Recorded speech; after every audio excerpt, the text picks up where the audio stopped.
ആ നാട്ടിൽ ഏതൊരു തീരുമാനം പറയാനും ഏതൊരു മസ്അലക്ക് മറുപടി കൊടുക്കാനും പ്രശ്നങ്ങൾ പരിഹരിക്കാനും വലിയ പാണ്ഡിത്യമുള്ള ഖാദിയാണ്, ജഡ്ജിയാണ്. ഒരു ജഡ്ജിയുടെ റോളിൽ വർക്ക് ചെയ്യുന്ന, വിഷയങ്ങൾ ശരിക്ക് പ്രസ്താവിക്കുകയും പ്രഖ്യാപിക്കാനും കഴിവും പക്വതയുമുള്ള മഹാപണ്ഡിതനാണ്, ഭരണകർത്താവാണ്. അതോടൊപ്പം തന്നെ വലിയ സമ്പന്നനുമാണ്. മർവാ നാട്ടിലെ ഖാദിയായ നൂഹ് ഇബ്നു മറിയം എന്ന് പറയുന്ന മഹാനവർകൾ ഒരു ദിവസം തന്റെ തോട്ടത്തിൽ കയറി. തോട്ടത്തിൽ പണിയെടുക്കുന്ന അടിമയെ വിളിച്ചിട്ട് പറഞ്ഞു, നല്ല ക്ഷീണമുണ്ട്, നീ നല്ല മധുരമുള്ള, കഴിക്കാൻ നല്ല മധുരമുള്ള, ദാഹം ശമിക്കുന്ന, വിശപ്പ് അത്യാവശ്യമൊക്കെ അടങ്ങുന്ന നല്ലൊരു റുമ്മാൻ കൊണ്ടുവാ. അദ്ദേഹം ഒരു റുമ്മാൻ പറിച്ചു കൊണ്ടുപോയി കുറിച്ചു. നൂഹ് ഇബ്നു മറിയം അത് പൊളിച്ചു നോക്കുമ്പോൾ അത് പഴുക്കാനായിട്ടേ ഉള്ളൂ, പാകമാകുന്നേ ഉള്ളൂ. ഇത് ശരിയാകൂല, വേറൊന്ന് കൊണ്ടുപോവാ. വേറൊന്ന് പറിച്ചു കൊണ്ടുപോയി കൊടുത്തു. അപ്പോഴും പറഞ്ഞു, ഇത് നേരത്തെ ഉള്ളതിന്റെ ആ ഒരു പക്വതയിലേക്കും കൂടി എത്തിയിട്ടില്ല, അതിമേൽ കളർ ഇങ്ങനെ വരുന്നേ ഉള്ളൂ. മരുന്നടിച്ച കളറല്ല, മരത്തിന്റെ മുകളിൽ നിന്ന് തന്നെ ഇത് പഴുപ്പായിട്ടില്ല, അതിന്റെ അരപ്പകുതിയിലേക്ക് എത്തിയിട്ടുള്ളൂ, അരയിലേക്ക് എത്തിയിട്ടുള്ളൂ, ഒരു 1/4 ഭാഗം കൂടി ആയിട്ടില്ല. മൂന്നാമത്തെ ഒന്നുകൂടി പറിക്കാൻ പറഞ്ഞു, കൊണ്ടുവരാൻ പറഞ്ഞപ്പോ അത് പച്ചയാണ്. ശരി, അതിന്റെ കുരു എടുത്ത് ഓരോന്നിങ്ങനെ വായിലേക്ക് ഇട്ടാൽ കയ്പ് വരും, കഴിച്ചു കളയും. അപ്പൊ എത്ര കാലമായി ഇവിടെ ജോലി എടുക്കാൻ തുടങ്ങിയിട്ട്? അപ്പോ കാലങ്ങളൊക്കെ ഒരുപാടായി. ഈ ചാൻസിൽ നിങ്ങൾ നോക്കി, ഈ ചാൻസിൽ, ഈ ഒരു അവസരത്തിൽ വീണുപോയി ആരും പെറുക്കാൻ വരാത്തത്, അല്ലെങ്കിൽ കിളികൾ കൊത്തിത്തുന്നതിന്റെ ബാക്കി വേസ്റ്റായി പോകുന്നത്, വള്ളിക്ക് ചുവട്ടിൽ വീണു പോകുന്നത്, വീട്ടുകാരും അങ്ങനെ പെറുക്കിയെടുക്കാൻ വരൂല, അല്ലാതെ തന്നെ ഇഷ്ടം പോലെ ഇല്ലേ? ഏതെങ്കിലും ഒന്ന്, നിങ്ങൾക്ക് ഇതിന്റെ രുചിയൊന്നും അറിയില്ലേ? പഴുത്തതൊന്നും കൊണ്ടുവരാൻ അറിയില്ലേ? ആ അടിമ പറഞ്ഞു, അല്ലയോ പ്രിയപ്പെട്ട യജമാനരെ, നിങ്ങൾ എന്നെ ഏൽപ്പിച്ച ഉത്തരവാദിത്തം ഇത് പരിപാലിക്കലാണ്. അതിനപ്പുറം ഇത്രയും കാലമായി ഒരു റുമ്മാൻ പോലും, ഒരു റുമ്മാന്റെ ഹബ്ബത്ത് പോലും ഞാൻ എന്റെ വായിലേക്ക് വെച്ചിട്ടില്ല. അപ്പൊ നൂഹ് ഇബ്നു മറിയം വിലയിരുത്തുന്നത് എന്താണെന്നറിയോ? ഈ അടിമയുടെ സൂക്ഷ്മതയും ദീനും ഈ അടിമയുടെ സ്വഭാവവുമാണ് പരിഗണിക്കുന്നത്. സാധാരണ അങ്ങനെ എടുത്ത് ഭക്ഷിച്ചാൽ നാട്ടുകാരൊന്നും പറയൂല, കാരണം പതിവാണ്, വീണ എടുത്ത് ഭക്ഷിക്കൽ പതിവാണ്. പക്ഷെ അതുപോലും എടുക്കാത്ത ആളാകുമ്പോ എത്രമാത്രം വലിയ സൂക്ഷ്മത ഉള്ള ആളാണ്. അപ്പൊ നൂഹ് ഇബ്നു മറിയം ചിന്തിച്ചു, ഇത് നമ്മുടെ പെൺകുട്ടിക്ക് ഒരു പുതിയാപ്പിളാക്കാൻ പറ്റും. കാരണം ഇത്ര സൂക്ഷ്മതക്കുള്ള ഒരാളെയാണ് ഞാൻ തെരഞ്ഞു നടക്കുന്നത്. സമ്പത്ത് അല്ലാഹു എനിക്ക് തന്നിട്ടുണ്ടല്ലോ. ഈ അടിമക്ക് അടിമന്റെ മേൽവിലാസത്തിൽ ഒരു സമ്പത്തും ഉണ്ടാകൂല, ഒന്നും ഉണ്ടാകൂല. അടിമ എന്ന് പറയുന്ന ഏറ്റവും പാവപ്പെട്ട ഒരു വിഭാഗല്ലേ. എന്നാലും അതാണ് നബി സല്ലല്ലാഹു അലൈഹി വസല്ലം പഠിപ്പിച്ച ആ വിഷയം. അടിമയോട് പറയുന്നതിന്റെ മുമ്പ്, സംസാരിക്കുന്നതിന്റെ മുമ്പ് വീട്ടിലെത്തിയിട്ട് ഭാര്യയോട് ഇക്കാര്യങ്ങളൊക്കെ നൂഹ് ഇബ്നു മറിയം പറഞ്ഞു. നമുക്ക് നല്ല ഒരു ഭർത്താവിനെ നമ്മുടെ കുട്ടിക്ക് ഞാൻ കണ്ടുവച്ചിട്ടുണ്ട്. ആളെ പറയാതെ, വിഷയം പറയാതെ, സൂക്ഷ്മതയും വിഷയങ്ങളും പറഞ്ഞപ്പോ ഭാര്യയും പറഞ്ഞു, അങ്ങനെ തന്നെയാണ് വേണ്ടത്, നമ്മളും അതാണ് ആശിക്കുന്നത്. പക്ഷേ അവസാനം പറഞ്ഞു, ആ ആള് നമ്മുടെ തോട്ടത്തിൽ അടിമയാണ്. അടിമയായ ഒരു വ്യക്തി സ്വതന്ത്രയായ ഒരു സ്ത്രീക്ക് കുഫു വെക്കുകയില്ലല്ലോ, കിടയൊക്കുകയില്ലല്ലോ.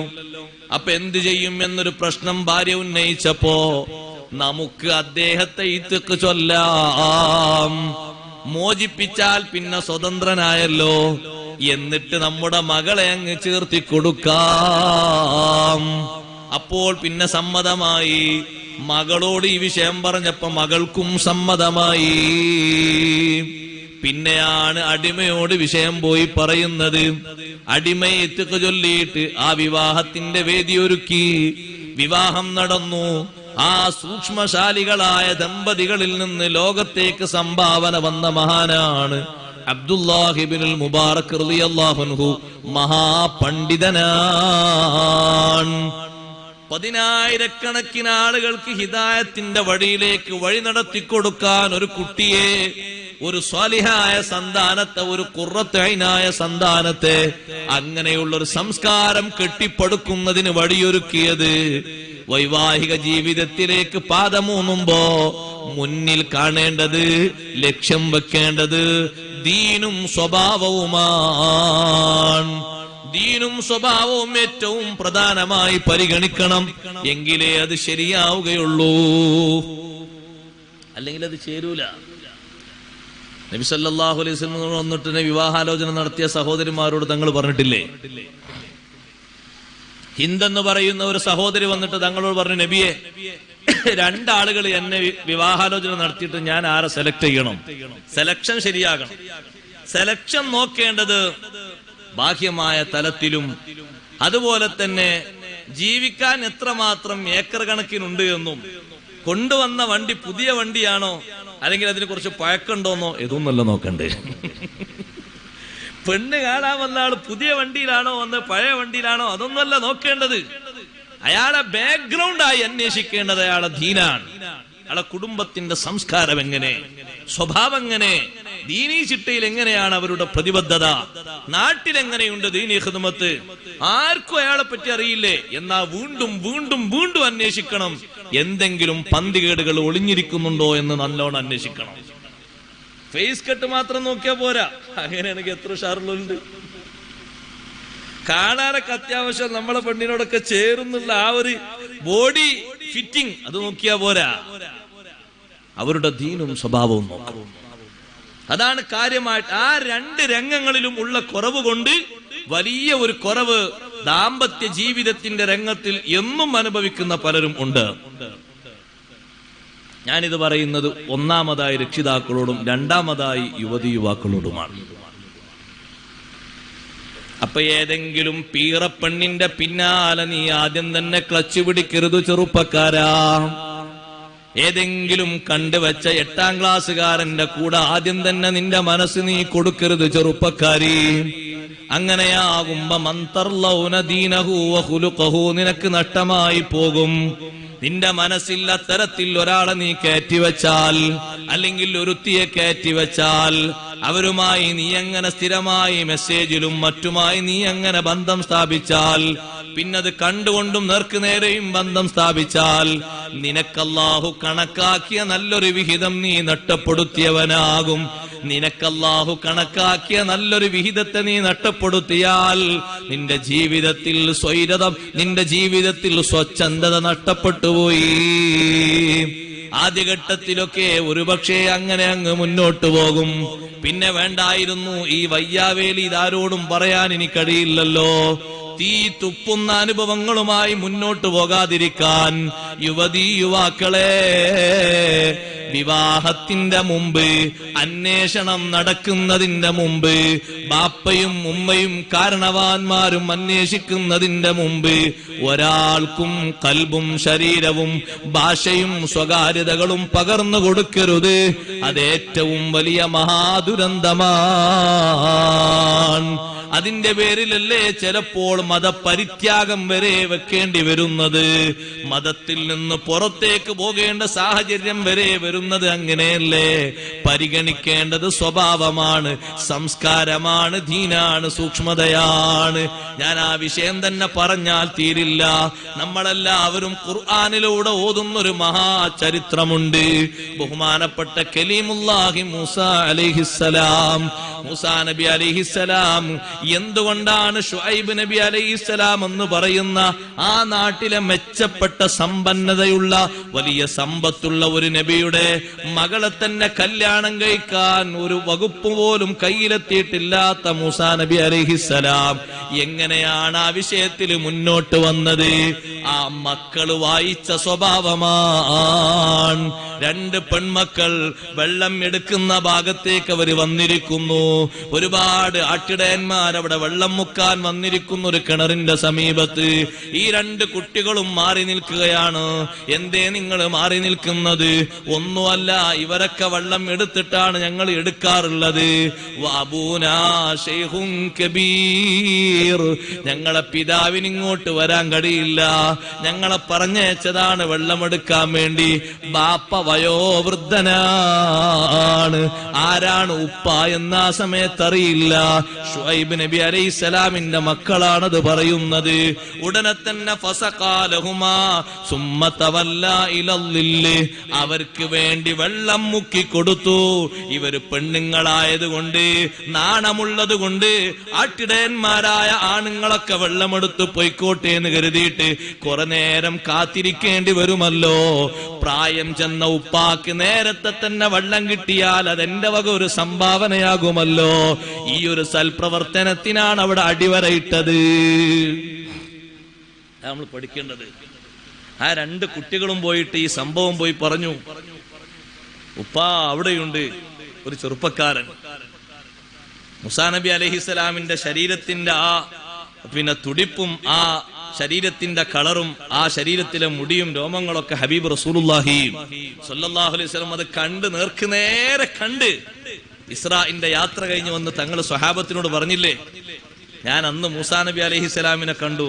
മൂസാ നബി അലൈഹിസ്സലാം നല്ല ആരോഗ്യമുള്ള ഒരു നബിയാണ്. നല്ല പവറുണ്ട് ശരീരത്തിന്, നല്ല പൊക്കവുമുണ്ട്. മുടിയൊക്കെ കണ്ടാൽ മുടിയുടെ ഒരു ചൊറുക്ക് തങ്ങൾ പറഞ്ഞതാണ്. ആ മുടിയിൽ നിന്ന് വെള്ളം ഇങ്ങനെ ഉറ്റി വീഴുന്നത് പോലെ, കുളിച്ചു വരുന്ന ആളെ മുടിയിൽ നിന്ന് വെള്ളം ഉറ്റി വീഴുന്നത് പോലെ മുടിയൊക്കെ കാണാൻ നല്ല സൗന്ദര്യമുണ്ട്. മൂസാ നബി അലൈഹിസ്സലാമിനെ പറ്റി ഇങ്ങനെ പറഞ്ഞ് വിശേഷണം പറഞ്ഞു കൊടുത്തു. ഈ മൂസാ നബി അലൈഹിസ്സലാമിന്റെ ഈ സ്വഭാവം അതാണ് ആ കുട്ടികൾ വിലയിരുത്തിയത്. അവർ ഉപ്പാനോട് പോയിട്ട് പറഞ്ഞു, ഉപ്പാ, ഞങ്ങൾക്ക് നേരത്തെ ഇന്ന് വെള്ളം കിട്ടാൻ കാരണം അവിടെ ഒരു ചെറുപ്പക്കാരൻ വന്നിട്ട് ആ കിണറിന്റെ സമീപത്ത് അവിടെ ഇരിപ്പുണ്ടായിരുന്നു. ഞങ്ങൾ മാറി നിൽക്കുന്നു, ഞങ്ങൾ മാത്രം രണ്ട് പെൺകുട്ടികൾ. എന്താ നിങ്ങൾ മാറി നിൽക്കുന്നത്? പതുക്കെ ഞങ്ങൾ പറഞ്ഞു, ഇവരൊക്കെ വെള്ളം എടുത്തിട്ടാണ് സാധാരണ വെള്ളം എടുക്കാറുള്ളത്. ഇത് പറഞ്ഞപ്പോ ബഹുമാനപ്പെട്ട മൂസാ നബി അലൈഹിസ്സലാം, ഞാൻ മൂസാ നബി അലൈഹിസ്സലാമാണെന്ന മേൽവിലാസമൊന്നും പരിചയപ്പെടുത്തിയില്ല. അല്ലാഹ്, ഈ കുട്ടികൾക്ക് വെള്ളം കിട്ടാൻ ഇനി എത്ര നേരാകും? ഇവർക്ക് ഹയാ ഉള്ളത് കൊണ്ടാണല്ലോ ഇവർ നേരെ വന്ന് അവരൊക്കെ തിക്കി തിരക്കിയിട്ട് അതിന്റെ ഇടയിലൂടെ മുക്കാതിരിക്കുന്നത്. അല്ലെ, കിണറ്റിൽ നിന്ന് നിങ്ങൾ ഒരാൾ മുക്കിയിട്ട് ഞങ്ങൾ മുക്കട്ടെ എന്ന് പറഞ്ഞുകൊണ്ട് ഒന്നും പറയുന്നില്ലല്ലോ. അപ്പൊ അവർക്ക് വേണ്ടി വലിയൊരു സൽപ്രവർത്തനം ചെയ്തു കൊടുത്തു. ഈ സംഭവം പറഞ്ഞപ്പോൾ വിളിച്ചു കൊണ്ടുവരാൻ വേണ്ടിയും കുട്ടികളെ അയച്ചു. ഫജാഅത്തുഹു ഇഹ്ദാഹുമാ തംശി അലസ്തിഹിയാ قالت إن أبي يدعوك ليجزيك أجر ما سقيت لنا. അപ്പൊ ആ പെൺകുട്ടി വന്നതെങ്ങനെ? മൂസാ നബി അലൈഹിസ്സലാമിന്റെ അടുത്തേക്ക് വന്നത് തംശി അലസ്തിഹിയ. ആ പെൺകുട്ടിയിൽ നിന്ന് മൂസാ നബി അലൈഹിസ്സലാം വായിച്ചെടുക്കുന്ന ദീനീബോധം വളരെ ഹയാവോടുകൂടെ നാണം കുണുങ്ങിയിട്ടാണ് ആ പെൺകുട്ടി വന്ന് വളരെ പതുക്കെ പറഞ്ഞു, ഇന്ന അബീ യദ്ഊക ലിയജ്സിയക അജ്റ മാ സഖൈത ലനാ. ഞങ്ങൾക്ക് വെള്ളം മുക്കി തന്നതിന് നിങ്ങൾക്ക് കൂലി തരാൻ ബാപ്പ വിളിക്കുന്നുണ്ട് നിങ്ങളെ. ബഹുമാനപ്പെട്ട മൂസാ നബി അലൈഹിസ്സലാം പോയി നോക്കി. അവിടെ എത്തിയപ്പോഴാണല്ലോ അത് ശുഐബ് നബി അലൈഹിസ്സലാം ആണെന്ന് മനസ്സിലായത്. ഫഖസ്സ അലൈഹിൽ ഖസസ്, 30 കൊല്ലത്തെ ചരിത്രങ്ങൾ മൊത്തമങ്ങ് വിശദീകരിച്ചു കൊടുത്തു. ജീവിതത്തിന്റെ ആരംഭം മുതൽ മദീനയിലേക്ക് വരാനുണ്ടായ കാരണങ്ങളെല്ലാം ഞാനത് ഓരോന്നോരോന്നായി പറയുന്നില്ല, മൊത്തം വിശദീകരിച്ചു കൊടുത്തപ്പോ ആദ്യം തന്നെ സാന്ത്വനത്തിന്റെ വാക്ക് നൽകിയിട്ട് ശുഐബ് നബി അലൈഹിസ്സലാം പറഞ്ഞു, ലാ തഖഫ് നജൗത മിനൽ ഖൗമിൽ ളാലിമീൻ. ഒട്ടും പേടിക്കണ്ട, ആ അക്രമികളായ സമുദായത്തിൽ നിന്ന് നിങ്ങൾ രക്ഷപ്പെട്ടിരിക്കുന്നു, പേടിക്കേണ്ടതില്ല. അപ്പോഴാണ് ഒരു മോൾ അകത്തുനിന്ന് പറഞ്ഞത്, ഈ സംസാരം ഇങ്ങനെ മാറിപ്പോയിട്ട് ഇനി ബാപ്പ വിളിച്ച വിഷയം മറക്കണ്ടെന്ന് പറഞ്ഞിട്ട്, ബാപ്പ നിങ്ങൾ വിളിച്ചത് കൂലി കൊടുക്കാനല്ലേ, നിങ്ങൾ കൂലി കൊടുത്തോളൂ. നിങ്ങൾ കൂലി കൊടുക്കുന്ന ആള് നിങ്ങൾ എന്താണോ കൂലിയായിട്ട് മൂപ്പരോട് പറയുന്നത് അത് ഏറ്റെടുക്കാൻ അൽ ഖവിയുൽ അമീൻ. കുട്ടികൾ വിലയിരുത്തി, ശക്തനുമാണ് വിശ്വസ്തനുമാണ്. എങ്ങനെ വിശ്വസ്തനാ തിരിഞ്ഞ്? ആ പെൺകുട്ടികൾക്ക് അവരെ കണ്ടിട്ട് നോക്കിയിട്ട് വേറെ വർത്തമാനങ്ങളൊന്നുമില്ലാതെ സുരക്ഷിതമായി അവരെ ആവശ്യം പൂർത്തീകരിച്ചു കൊടുത്തില്ലേ? അൽ അമീനാണ്, ഖവിയുൽ അമീനാണ്, ശക്തനുമാണ്, നല്ല അമാനത്തുള്ള ആളുമാണ്. ഇതന്നല്ലേ വേണ്ടത്. അപ്പോഴാണല്ലോ ബഹുമാനപ്പെട്ട ശുഐബ് നബി അലൈഹിസ്സലാം പറയുന്നത്, നിങ്ങൾക്ക് കൂലിയായി ഞാൻ ഉദ്ദേശിക്കുന്നത് ഇന്നി ഉരീദു അൻ ഉൻകിഹക ഇഹ്ദബ്നതയ്യ ഹാതൈനി, എന്റെ ഈ 2 പെൺമക്കളിൽ നിന്ന് ഒരു മോളെ നിങ്ങൾക്ക് നിക്കാഹ് ചെയ്തു തരാൻ ഞാൻ ഉദ്ദേശിക്കുന്നുണ്ട്. അലാ അൻത ഉജുറനി 8 ഹിജജ്, 8 കൊല്ലം നിങ്ങൾ ഇവിടെ ഒന്ന് തൊഴിലെടുക്കണം. 8 കൊല്ലം മൂസാ നബി അലൈഹിസ്സലാം അവിടെ തൊഴിലെടുത്തു. അതിന്റെ പിന്നിൽ ഒരുപാട് രഹസ്യങ്ങളുണ്ട് സഹോദരങ്ങളെ. ചരിത്രങ്ങൾ പഠിച്ചാൽ വലിയ സംഭവമാണ്. എന്തിനാണ് അത്രയും വർഷം അവിടെ താമസിപ്പിച്ചത്? വിഷമിപ്പിക്കാനല്ല. ശുഐബ് നബി അലൈഹിസ്സലാം ഫിർഔനും ജനതയും ഇവിടെ നീക്കുന്ന കരുക്കളെ കുറിച്ച് നന്നായി ബോധമുള്ളവരും അറിവുള്ളവരുമാണ്. അതിനൊക്കെ ഒരു കുറവ് വരാനും ഇവർക്കോ ബഹുമാനപ്പെട്ട മൂസാ നബി അലൈഹിസ്സലാമിന് അള്ളാഹു കണക്കാക്കിയൊരു 40 വയസ്സിന്റെ മികവില്ലേ? ആ 40 വയസ്സിന്റെ മികവെത്തുമ്പോ അള്ളാഹു അവന്റെ റിസാലത്ത് കൊണ്ട് അനുഗ്രഹിക്കുന്നൊരു സമയമായി. അപ്പോഴേക്ക് ഈ സംഗതി നടന്നാൽ അൽഹംദുലില്ലാ, ഞാൻ ഭാഗ്യവാനാണ്, എന്റെ മക്കളും ഭാഗ്യവാനാണ്, എന്റെ മരുമകനും ഭാഗ്യവാനാണ്. അങ്ങനെ പേരക്കുട്ടികൾ മുർസലീങ്ങളായി പ്രവാചകന്മാരായി വരാൻ അതൊരു നിമിത്തമായി. എന്താണ് ശുഐബ് നബി അലൈഹിസ്സലാം നോക്കിയത്? കലീമുല്ലാഹി മൂസ അലൈഹിസ്സലാമിന്റെ സ്വഭാവം നിങ്ങൾ നോക്കി, എത്ര നല്ലൊരു സ്വഭാവമാണ്. ബഹുമാനപ്പെട്ട ഉമ്മു സലമ ബീവി റളിയല്ലാഹു അൻഹ പലപ്പോഴും പറയാറുണ്ട്, ഞാനും മക്കത്ത് നിന്ന് ഇങ്ങോട്ട് മദീനയിലേക്ക് ഒറ്റക്ക് ഹിജ്റ വന്നതാണ്. ഒറ്റക്ക ഹിജ്റ വന്ന്, ചെറിയ ധൈര്യമൊന്നും പോരാ. കാരണം എവിടെ കണ്ടാലും ശത്രുക്കൾ പിടിച്ചു കിട്ടും.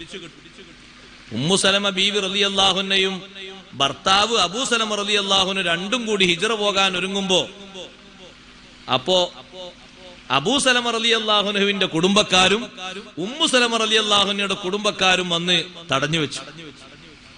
സലമത്ത് എന്ന് പറയുന്ന കുട്ടിയെ 2 കൂട്ടരും പിടിവലി കൂടി. ഉമ്മു സലമ ബീവി റളിയല്ലാഹു അൻഹ അവരാണ്, ഒരു കുടുംബത്തിന്റെ കയ്യിൽ ഒരു കൈ, മറ്റേ കുടുംബത്തിന്റെ കയ്യിൽ ഒരു കൈ. എന്റെ കുട്ടിന്റെ 2 കൈ രണ്ടാളും കൊണ്ടുപോകുമെന്ന് പേടിച്ചുപോയി. അമ്മാതിരി വലിക്കാൻ. സലമത്തിനെ വിട്ടു തരൂല, നിങ്ങൾ 2 പേരും പോയാലും ശരി, കുട്ടിനെ വിട്ടു തരൂല. ഹിജ്റ പോകാൻ. ഭർത്താവ് അബൂ സലമ റളിയല്ലാഹു അൻഹു ആണല്ലോ മക്കയിൽ നിന്ന് മദീനയിലേക്ക് ആദ്യം ഹിജ്റ പോയത്. മുഹാജിറുൽ അവ്വൽ അബൂ സലമ അബ്ദുറഹ്മാൻ റളിയല്ലാഹു അൻഹുവാൻ. മഹാനവർകൾ ഒറ്റക്കങ്ങ് പോയി. ഇവിടെ ഭാര്യയും മകനും വേർപെട്ടുപോയി. മകനെ ആണെങ്കിലോ ഭർത്താവിന്റെ കുടുംബക്കാർ കൊണ്ടുപോയി. ഉമ്മു സലമ റളിയല്ലാഹു അൻഹവരാണ് അന്ന് വന്നൊരു സങ്കടം. ഞാൻ എല്ലാ ദിവസവും വൈകുന്നേരമാകുമ്പോ എന്റെ മകൻ, എന്റെ ഭർത്താവ് വേർപെട്ടു പോയൊരു സ്ഥലം ഉണ്ടല്ലോ, ആ സ്ഥലത്ത് ഞാൻ ഇങ്ങനെ വന്നു നോക്കി നിൽക്കും, സങ്കടം ഒന്ന് മാറിക്കിട്ടാൻ. ഇവിടെ വെച്ചാണ് എന്റെ മകനെ ഒരു കൂട്ടരും കൊണ്ട് ഭർത്താവാണ് ഈ പോയും ചെയ്തു. അങ്ങനെ ഞാൻ ഇടക്കിടക്ക് അവിടെ ഇങ്ങനെ വന്നിരിക്കുന്നത് എന്റെ ഭർത്താവിന്റെ കുടുംബക്കാരിൽപ്പെട്ട ഒരു കാരണം അവർ കണ്ടു. അപ്പൊ അദ്ദേഹത്തിന് മാനസികമായിട്ട് വലിയൊരു വിഷമായി. സംഗതി ഏതായാലും ഒരു പെണ്ണ് മകനെയും വേർപെട്ടു പോയി, ഭർത്താവാണെങ്കിൽ ഹിജ്റയും പോയി, ഈ ഒറ്റപ്പെടലിന്റെ വിഷമം സഹിച്ചാണല്ലോ ഇവിടെ ഇരിക്കുന്നത്. ഇതിനൊരു പരിഹാരം കാണണം. 2 കുടുംബത്തെയും വിളിച്ച് ചർച്ച നടത്തി. സലമത്ത് എന്ന മകനെ കൈമാറി ഉമ്മു സലമ റളിയല്ലാഹു അൻഹയുടെ കയ്യിൽ. മഹദിയുടെ ധൈര്യം നോക്കണം. ഒറ്റക്കൊരു വാഹനത്തിൽ ഹിജ്റ പോകുന്നു മക്കയിൽ നിന്ന് മദീനയിലേക്ക്. ഹിജ്റ പോകുമ്പോൾ ഉമ്മു സലമ റളിയല്ലാഹു അൻഹ പറയാണ്, എനിക്കുണ്ടായൊരു അനുഭവം. ഞാനൊരു മരുഭൂമിയിലൂടെ ഒറ്റക്കങ്ങനെ യാത്ര പോകുമ്പോ ഒരു ചെറുപ്പക്കാരനെ കണ്ടു. ആ ചെറുപ്പക്കാരൻ എന്നോട് ചോദിച്ചു, എവിടേക്കാണ് ഒറ്റക്ക് പോകുന്നത്? ആ ചെറുപ്പക്കാരൻ അന്ന് നബി തങ്ങളെ കൊണ്ട് വിശ്വസിച്ചിട്ടില്ല. ഞാൻ പറഞ്ഞു, മദീനയിലേക്കാണ്. എന്നാ നിങ്ങൾ പേടിക്കേണ്ടതില്ല, മദീനയുടെ ബൗണ്ടറി വരെ, അതിർത്തി വരെ ഞാൻ എത്തിച്ചു തരാം. മുസലമ റളിയല്ലാഹു അൻഹു പറയാണ്, ആ ചെറുപ്പക്കാരന്റെ ഒരു അമാനത്ത് ഞാനത് മറക്കൂല. വിശ്വസ്തത. എന്റെ ഒട്ടകത്തിന്റെ കടിഞ്ഞാണും പിടിച്ച് മുന്നിൽ നടന്നു. ഞാൻ ഒട്ടകത്തിന്റെ ഉള്ളില്, ആ ഒട്ടകക്കൂടിന്റെ ഉള്ളിൽ ഞാനും എന്റെ മകൻ സലമയും ഞങ്ങൾ 2 പേരും ഇരിക്കുക. എന്നിട്ട് ഒരു പേടിയും വേണ്ടട്ടോ, ഞാൻ നിങ്ങൾക്ക് ശരിക്കും മദീനയിലേക്ക് റൂട്ട് എത്തിച്ചേരാം. ഒരു പെണ്ണല്ലേ ഒറ്റക്ക് പോകുന്നത്? അങ്ങനെ ഏകദേശം മദീനയുടെ അതിർത്തി എത്താൻ നേരത്ത് ഇനിയൊന്നും പേടിക്കേണ്ട, നേരെ പോയാൽ മതി, അടുത്ത് തന്നെയാണെന്ന് പറഞ്ഞ് തിരിച്ചു പോന്നു. അപ്പൊ പറഞ്ഞു, ആ ചെറുപ്പക്കാരനായ, അന്ന് എനിക്കങ്ങനെ വഴി കാണിച്ചു തന്ന ആ ചെറുപ്പക്കാരൻ, അദ്ദേഹം നല്ല അമാനത്തുള്ള ആളാണ്, വിശ്വസ്തതയുള്ള ആളാണ്. ആ ചെറുപ്പക്കാരന്റെ കയ്യിൽ നിന്നാണ് പിന്നീട് മക്ക വിജയത്തിന്റെ അന്ന് ഹബീബ് റസൂലുള്ളാഹി സ്വല്ലല്ലാഹു അലൈഹി വസല്ലമ തങ്ങൾ കഅബ തുറക്കാൻ താക്കോല് ആവശ്യപ്പെട്ടത്. അലി ഇബ്നു അബീ ത്വാലിബ് റളിയല്ലാഹു അൻഹു ആ താക്കോല് വാങ്ങിക്കൊണ്ടുവന്നു. ആദ്യം താക്കോല് വെച്ചപ്പോൾ ഉസ്മാൻ ബിൻ അബീ ത്വൽഹ കൊടുത്തില്ല. അലി റളിയല്ലാഹു അൻഹു കൈ ഇങ്ങനെ പിടിച്ചത് പെട്ടെന്ന് വാങ്ങി. അലി റളിയല്ലാഹു അൻഹു നല്ല ആരോഗ്യമുള്ള ആളല്ലേ, 100-150 ആളുകൾ കൂടി പിടിച്ചിട്ട് പോരാത്ത കോട്ടയുടെ വാതിൽ ഒറ്റക്ക് പിടിച്ച് വലിച്ച് അത് അവിടുന്ന് പറിച്ചിട്ട ആളല്ലേ. പിന്നെ അലി റളിയല്ലാഹു അൻഹുവിന്റെ ഒരു കുറവ്, താക്കോൽ അങ്ങ് വാങ്ങി. ആ താക്കോല് നേരെ കൊണ്ടുപോയി നബി സല്ലല്ലാഹു അലൈഹി വസല്ലമയുടെ കയ്യിൽ ഏൽപ്പിച്ച് കഅബ തുറന്നു. തങ്ങൾ ഉള്ളിൽ കയറി നിസ്കരിച്ചു പുറത്തിറങ്ങി. നിങ്ങൾ നോക്കി, ഈ അമാനത്തിന് പകരം അള്ളാഹു നൽകുന്ന ഒരു അമാനത്ത് നോക്ക് നിങ്ങൾ. ഒറ്റക്ക് പോകുന്ന ഒരു പെണ്ണിനെ യാതൊരു നിലക്കും ഒരു പേടിയില്ലാതെ, സത്യത്തിൽ വിശ്വാസത്തിൽ 2 ധ്രുവങ്ങളിലാണ് രണ്ടുപേരും. ഉമ്മു സലമ റളിയല്ലാഹു അൻഹാ നബി സല്ലല്ലാഹു അലൈഹി വസല്ലമയോട് വിശ്വസിച്ച മഹദിയാണ്. അന്ന് ഉസ്മാൻ ഇബ്നു ത്വൽഹ വിശ്വസിച്ചിട്ടില്ല. പക്ഷെ അപ്പോഴും അമാനത്തുണ്ട്, വിശ്വസ്തതയുണ്ട്, ഉത്തരവാദിത്വ ബോധമുണ്ട്. ഈ എന്റെ കയ്യിൽ ഞാനൊരു അമാനത്തായി കൊണ്ടുപോകാന്നുള്ള നിലക്ക് ഉമ്മു സലമ റളിയല്ലാഹു അൻഹയെ മദീനയിലേക്ക് എത്തിച്ചില്ലേ. കഅബ പൂട്ടിയിട്ട് തങ്ങൾ തിരിച്ചിറങ്ങുമ്പോ അബ്ബാസ് ബിൻ അബ്ദുൽ മുത്തലിബ് റളിയല്ലാഹു അൻഹു വന്നിട്ട് പറഞ്ഞു, നബിയേ, വെള്ളം കൊടുക്കാനുള്ള അധികാരം ഇപ്പോൾ എനിക്കുണ്ടല്ലോ, സംസം വെള്ളം വിതരണത്തിനുള്ള അധികാരം. അതോടൊപ്പം തന്നെ താക്കോലും എന്റെ കയ്യിലൊന്ന് ഏൽപ്പിക്കാമോ? ആ സമയത്ത് തങ്ങൾ ചോദിക്കുകയാണ്, താക്കോല് തന്ന ആള് എവിടെ? തന്ന ആളിലേക്ക് തന്നെ തിരിച്ചു കൊടുക്കാൻ അള്ളാഹുവിന്റെ ഉത്തരവുണ്ട്. ഇന്നല്ലാഹ യഅ്മുറുക്കും അൻ തുഅദ്ദുൽ അമാനാതി ഇലാ അഹ്ലിഹാ. വിശ്വസ്തയോടെ ഏൽപ്പിച്ച ഉത്തരവാദിത്തങ്ങൾ അതിനർഹതപ്പെട്ട ആളിലേക്ക് തിരിച്ചു കൊടുക്കണമെന്ന് അള്ളാഹു ആജ്ഞാപിക്കുന്നുണ്ട്. അള്ളാഹു എന്നോട് അങ്ങനെ കൽപ്പിച്ചിട്ടുണ്ട്. അതുകൊണ്ട് താക്കോലിന്റെ ആള് എവിടെ? ഉസ്മാൻ ബിൻ അബീ ത്വൽഹ റളിയ വന്നു. താക്കോല് കിട്ടിയപ്പോൾ മഹാനവർകൾ ചിന്തിക്കുന്നു, ഈ താക്കോല് ശരിക്കും എന്റെ കൈയൊക്കെ ഒന്ന് പിടിച്ചൊന്ന് റെഡിയാക്കിയിട്ട് വാങ്ങിക്കൊണ്ടേ താക്കോലാണ്. തിരിച്ച് ഈ താക്കോൽ എന്റെ കയ്യിലേക്ക് വരുമെന്ന് ഒരു നിലക്കും ഞാൻ നനച്ചിരുന്നില്ല. വിശുദ്ധ ഇസ്ലാമിൽ ഇത്രമാത്രം അമാനത്തുണ്ടെങ്കിൽ ഞാൻ എന്തിനു മാറി നിൽക്കണം? അഷ്ഹദു അല്ലാ ഇലാഹ ഇല്ലല്ലാഹ്. അപ്പൊ അന്ന് കാണിച്ച അമാനത്തിന് പകരം ഹൃദയത്തിൽ ചാലിച്ച ഈമാൻ യഥാർത്ഥ അമാനത്ത് അതല്ലേ? അള്ളാഹു അതിനെ സംഭാവനയായി ഔദാര്യമായി കൊടുക്കുകയായിരുന്നു. സഹോദരങ്ങളെ, വിഷയം മറക്കരുത്. ബഹുമാനപ്പെട്ട കലീമുല്ലാഹി മൂസാ അലൈഹിസ്സലാമിന്റെ ജീവിതത്തിൽ വലിയ മാറ്റങ്ങൾ വന്നത്, വലിയ സന്തോഷം ഉണ്ടായത് ബഹുമാനപ്പെട്ട ശുഐബ് നബി അലൈഹിസ്സലാമിന്റെ മകളുമായി തിരിച്ചു വരുന്ന യാത്രയിലാണല്ലോ അള്ളാഹുവിനോട് മുനാജാത്ത് ഉണ്ടായത്, അള്ളാഹു റിസാലത്ത് നൽകിയത്. അതൊക്കെ ആ ജീവിതത്തിന്റെ തുടക്കത്തോടുകൂടെയാണ്. നല്ല സഹധർമ്മിണിയും കൂട്ടിയിട്ടല്ലേ രാത്രി സമയത്ത് യാത്ര ചെയ്തു വരുന്നത്. അങ്ങനെയാകുമ്പോ മുന്നിലേക്ക് പോകാൻ ഏതെങ്കിലും വഴി കാണിക്കുന്ന ആളെ കിട്ടണം, അല്ലെങ്കിൽ എന്തെങ്കിലും വെളിച്ചം കിട്ടണം. അവിടെ ഒരു തീ കാണുന്നുണ്ട്, ഞാൻ ആ തീന്റെ പരിസരത്ത് ആരെങ്കിലും ഒക്കെ ഉണ്ടാകുമല്ലോ, വെറുതെ തീ ഇങ്ങനെ കത്തൂലല്ലോ. ഒന്നെങ്കിൽ വഴി ചോദിച്ചു വരാം, അല്ലെങ്കിൽ ആതീകും മിൻഹാ ബിഖബസ്, ഒരു തീ ഞാൻ അവിടെ നിന്ന് കത്തിച്ചൊരു പന്തം കൊണ്ടുവരാം, അതിട്ട് നമുക്ക് പോകാം. അതിനൊക്കെ ഒരു സബബായത് ഈ വിവാഹ ജീവിതല്ലേ. സഫൂറ ബീവിയുമായിട്ട് വരുന്ന ആ വരവിൽ അല്ലാഹു സുബ്ഹാനഹു വ തആല പറഞ്ഞില്ലേ, ഓ മൂസാ നബിയേ, ഇന്നി അനല്ലാഹു റബ്ബുൽ ആലമീൻ. നിങ്ങൾക്ക് ബഹുമാനപ്പെട്ട ശുഐബ് നബി അലൈഹിസ്സലാം കൈമാറിയ ഒരു വടിയില്ലേ നിങ്ങളുടെ കയ്യിൽ, ആ വടി അങ്ങ് നിലത്തിടൂ. അല്ലാഹു തആല മൂസാ നബി അലൈഹിസ്സലാമിലേക്ക് റിസാലത്തിന്റെ വെളിച്ചം കൈമാറി. മൂസാ നബി അലൈഹിസ്സലാമിനോട് പറഞ്ഞു, നിങ്ങളെ റസൂലായി നിശ്ചയിച്ചു. ഇനി ഒരു പേടിയും കൂടാതെ നിങ്ങൾ ഫിർഔനിന്റെ സവിധത്തിലെത്തണം. 10 വർഷം മുമ്പ് നിങ്ങളെപ്പറ്റി ഒരു ഗൂഢാലോചന നടക്കുന്നുണ്ട് എന്ന് പറഞ്ഞപ്പോഴാണ് നിങ്ങൾ മിസ്ർ വിട്ട് മദീനയിലേക്ക് പോയത്. ഇന്ന് നിങ്ങൾ ഒറ്റക്കല്ല, കുടുംബ സമേതമാണ്. തിരിച്ച് അവിടെ എത്തിയിട്ട് വലിയ വിജയം വരിക്കണം. ആ കുടുംബത്തോടുകൂടെ മൂസാ നബി അലൈഹിസ്സലാമിന് വലിയ വിജയം ഉണ്ടായി. അതുകൊണ്ട് ദീനും സ്വഭാവവും നല്ല രൂപത്തിലാകുന്നവരെയാണ് ഇണചേർത്തു കൊടുക്കേണ്ടത്. അല്ലാത്ത പക്ഷം ഇല്ലാത്തഫ്അലൂഹു തങ്ങൾ പറഞ്ഞു, നിങ്ങൾ ദീനുള്ളവരെ നോക്കിയിട്ട് ചേർത്ത് കൊടുക്കുന്നില്ലെങ്കിൽ തകുൻ ഫിത്നതുൻ ഫിൽ അർളി വഫസാദുൻ കബീർ, ഭൂമിയിൽ വലിയ നാശമുണ്ടാകും, വലിയ കുഴപ്പമുണ്ടാകും, ജീവിതം ലെവലായി മുന്നോട്ട് പോകില്ല.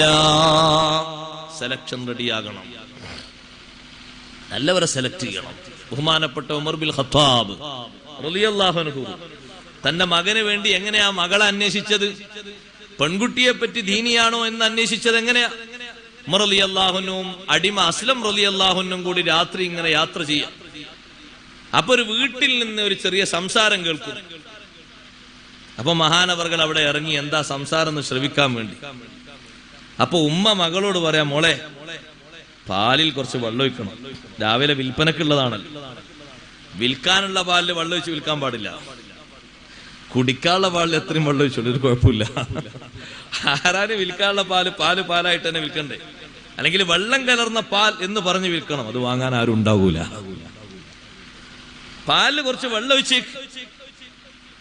ഇപ്പം മകള് പറഞ്ഞു, ഉമ്മ ഇത് ഉമർ റളിയല്ലാഹു അൻഹു ഭരിക്കുന്ന കാലല്ലേ, ഖലീഫ ഉമർ റളിയല്ലാഹു അൻഹു ഇത് അറിഞ്ഞാൽ നമ്മൾ വെറുതെ വിടും, നമ്മൾ ചെയ്യുന്നൊരു ചതിയല്ലേ.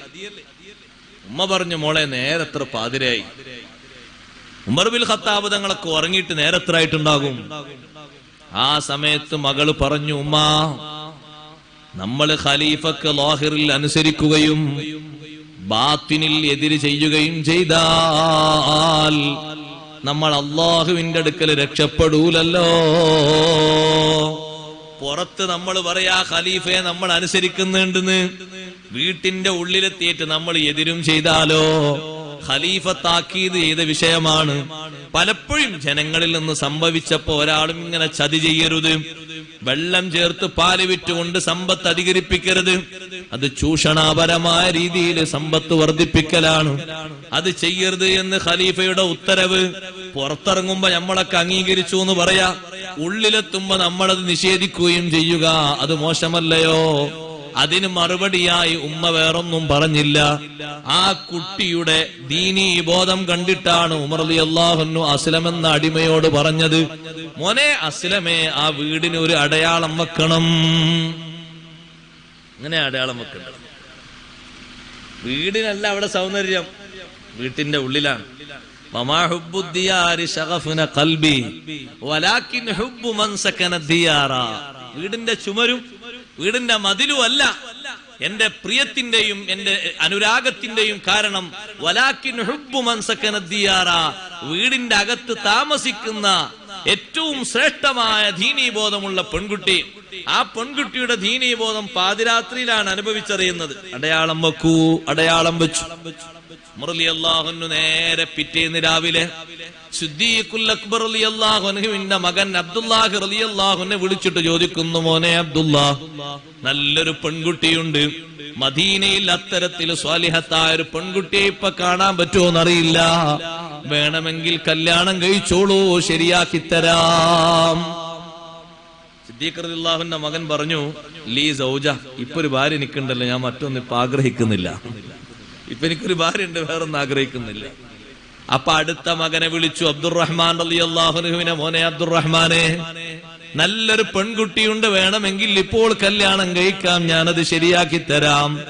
മഹാനും പറഞ്ഞു, ലീ സൗജ, എനിക്കൊരു ഭാര്യയുണ്ട്, മറ്റൊന്നും ഞാൻ ആഗ്രഹിക്കുന്നില്ല.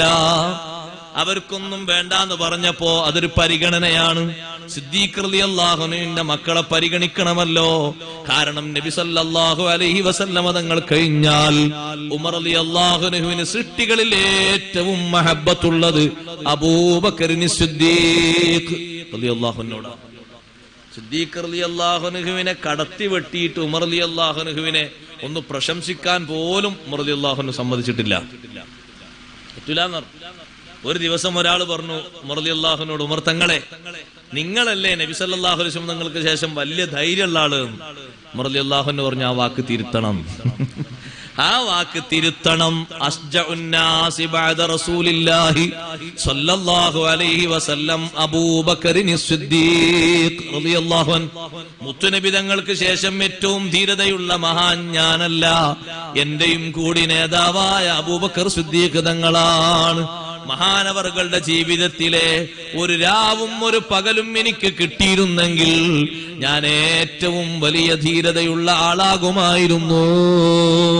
കേട്ടവർ ചോദിച്ചു, ഏതാണ് രാവ്, ഏതാണ് പകല്? രാവ് ഏതാന്നറിയോ? ഞങ്ങളെല്ലാവരും നോമ്പ് നോറ്റ്, പലരും നോമ്പ് മുറിച്ച്, മദീനയിൽ നിന്ന് ബദറിലേക്ക് നടന്നും വാഹനത്തിൽ കയറിയും ആയുധങ്ങളൊന്നുമില്ലാത്ത ഈമാനിന്റെ ഫലവുമായി പോയി ബദറിൽ എത്തുന്ന നേരം തങ്ങൾക്ക് വേണ്ടി ഞങ്ങൾ ഒരു ടെന്റ് ഉണ്ടാക്കി. അവിടെ ഇന്ന് മസ്ജിദുൽ അരീശ് എന്നൊരു പള്ളിയുണ്ട്. പോകുന്നവർക്ക് അതിൽ കയറി നിസ്കരിക്കൊരു സുന്നത്തുണ്ട്. അല്ലാഹു തൗഫീഖ് നൽകട്ടെ. ആ മസ്ജിദുൽ അരീശ് നിൽക്കുന്ന ഇടത്തൊരു പന്തൽ കെട്ടിയിട്ട് തങ്ങൾ ചോദിച്ചു, ഈ പന്തലിന് ആര് കാവൽ നിൽക്കും? ഹംസ റളിയല്ലാഹു അൻഹു ഉണ്ട്. എല്ലാ സ്വഹാബിമാരും ഇല്ലേ? ഇവർ ഇത്രയും വരുന്ന 300-ലധികം വരുന്ന സ്വഹാബിമാരില്ലേ ബദരീങ്ങൾ? മുന്നോട്ട് വന്നത്, ഉത്തരവുമായി വന്നത് ഒരേ ഒരാളാണ്, അബൂബക്കർ സിദ്ദീഖ് റളിയല്ലാഹു അൻഹു. അന്നത്തെ രാത്രി ഒരു ചെറിയ രാത്രിയൊന്നുമല്ല.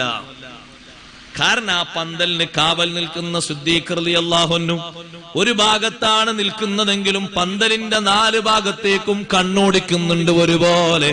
ആരെങ്കിലും ലക്ഷ്യമാക്കി വരുന്നുണ്ടോ? അലി റളിയല്ലാഹു അൻഹു പറഞ്ഞു, ഞാനൊക്കെ പോയപ്പോ സിദ്ദീഖ് റളിയല്ലാഹു അൻഹു ഞാനൊരു ഭാഗത്തേക്ക് പോയപ്പോ മറ്റേ ഭാഗത്തിലൂടെ എന്നെ പിടിക്കാൻ വരിക. അപ്പൊ ഞാൻ മറ്റേ ഭാഗത്തേക്ക് മാറി. അവസാനം എന്നെ പിടികൂടും എന്ന് കണ്ടപ്പോ ഞാൻ പറഞ്ഞു, ഞാൻ അലിയാണൊന്നും ചെയ്യരുത്. അത്രയും വലിയ നിരീക്ഷണമാണ് അബൂബക്കർ സിദ്ദീഖ് റളിയല്ലാഹു അൻഹു. കയ്യിലൊന്നും വേണ്ട, ഈമാനികമായ ഫലം കൊണ്ട് തന്നെ. ഉമർ റളിയല്ലാഹു അൻഹു പറയാണ്, ആർക്കാ ധൈര്യം? ഒന്നുമില്ലല്ലോ കയ്യില്.